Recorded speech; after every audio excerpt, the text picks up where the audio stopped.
iwradio.co.uk.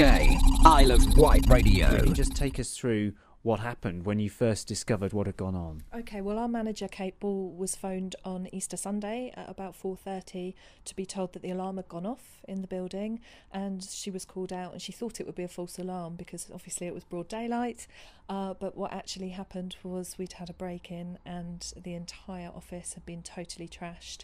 Luckily, nothing was taken, and we were quite amazed by that. We were amazed that all the computers were left and the equipment was here, and we've got some very expensive music equipment that we use with disabled people, but all of that was left intact. It was just the office was completely trashed, and the one cupboard that they hadn't got into was the cupboard with the cash tin in, which we think that they were after. And I think police also think that could have been the case too. Just take us through, you say the whole office was ransacked. We can obviously see that here as well. But what was it like, that moment that you walked in and you just saw the office?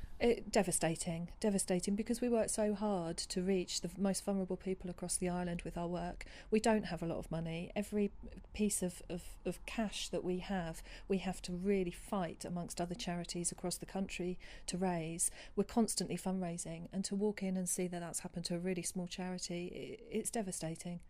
And you've been pretty much left to do the clean-up operation too as well. I mean, what happens from now? Presumably you've got to source glass, etc. Yes, we're trying to source a glazier. We're talking to insurance companies, and the impact on us for that is there's only 3 of us that work here part-time, so it's time-consuming. It's taking us away from the work that we should be doing, and we're lucky that it's a nice day today and it's not the middle of January, because obviously we've got a window missing and it would be really cold in here if it wasn't all right out there today.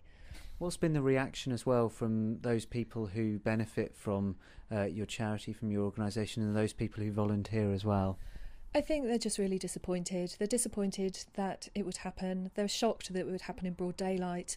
And I think it just brings morale down for all our volunteers and the people who benefit from our work, to know that, you know, we're out and we're really trying to make a difference.